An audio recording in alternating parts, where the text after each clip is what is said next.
Hi class, today what we're going to do is begin our study of how humans go about perceiving insects. Is it a positive thing or a negative thing? And it turns out we have the full spectrum of the way that we go about representing and thinking about insects. Today we're going to focus on the positive parts, right? The positive representations that we see both in our paintings, in our music, in our poetry, and even in how we go about teaching our children, right, our kids about insects. So that's what we're going to focus on today. So this first painting is a diversity painting, right? You see all these beautiful butterflies, so it's presented as a very positive and beautiful sort of thing. We also see this kind of picture where, once again, it's a diversity type of picture. All the insects are presented as really beautiful types of creatures. There's a nice flower there, signifying that, hey, there may be some connection between this beautiful flower and these beautiful insects. And that's all a very positive sort of thing as well. And then we even have poetry. There's all sorts of poetry. We'll explore this a little bit more later in the class. But here, we can actually read this one. And here we go.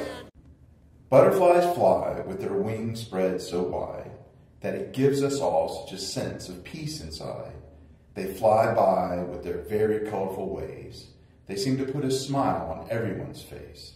They fly onto your shoulder, fly onto your nose. They fly onto a daisy, a lily, or a rose. A butterfly, once so dull, so ordinary, so plain, now only grows more beautiful with each new passing day. A butterfly, a beacon of how life should be, so happy to be able to live life freely. A butterfly, an example of the wonderful things that life seems to continuously bring. Bees are something else that are often presented as a very positive, beautiful sort of thing. So we get this great watercolor here of a bee and a blue flower. There's this sort of wonderful connectedness between this image. This particular image does the same kind of thing, right? It's using blues and purples. It's a very calming, beautiful scene with bees going about their work of pollination, which is one of the critical roles that they play for humans and for diversity in general. And we see a really colorful image here with the same kind of thing. Bees doing the work of pollination. It's very colorful, it's very beautiful, it's very vibrant, it represents life. All of that is a very positive sort of image. And we can even get at the structure sometimes of society. Here we have a representation of a queen bee, right? It is a human queen with all of the bee components around it, right? With the head and with the honeycomb for the clothes that this particular person is wearing. So she is the queen. It's a very positive representation of society using a particular insect. Now, curiously, if you type in certain kinds of phrases into doing like a YouTube search or something, we end up saying, hey, if we type in children and bugs or something like that, what are the kinds of things we get? They're all these very happy, positive, and usually humanized, right? They're anthropomorphized insects that we see. And it's all very colorful and trying to get across a very positive sort of message. And if we look at children's art, we see the same kind of thing. Colorful, simplified types of drawings to be very happy. And we have crafts that you might do. Once again, we focus on ladybugs and butterflies and bees in a very simple and happy presentation. Even the poetry that's done, right? The nursery rhyme style things that are done for kids of this age, we end up finding something like this. 5 busy honeybees. So let's read this one. 5 busy honeybees were resting in the sun. The first one said, "Let us have some fun." The second one said, "Where shall it be?" The third one said, "In the honey tree." The fourth one said, "Let's make some honey sweet." The fifth one said, "With pollen on our feet."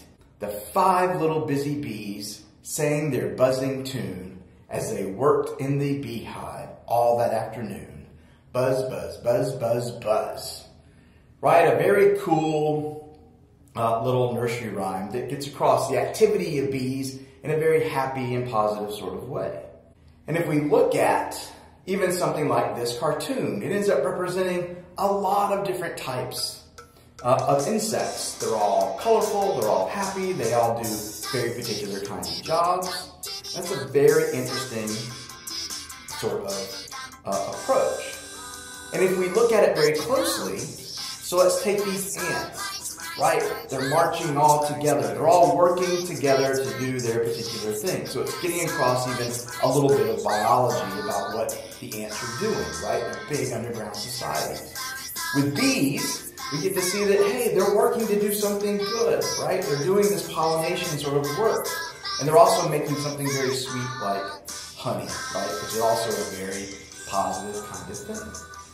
And then we get something we don't see all that often, right? Fireflies. They're doing their thing at night. It's something that we see a lot of, right? They're lighting up the night. It's a very beautiful, mesmerizing thing that all of us have probably been attracted to at some point.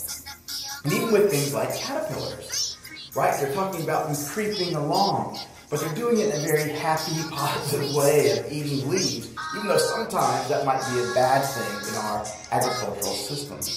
But once again, this sort of singing, happy, very colorful display. All of this, right, all of these are very positive representations of insects. So do you like the shirts, actually?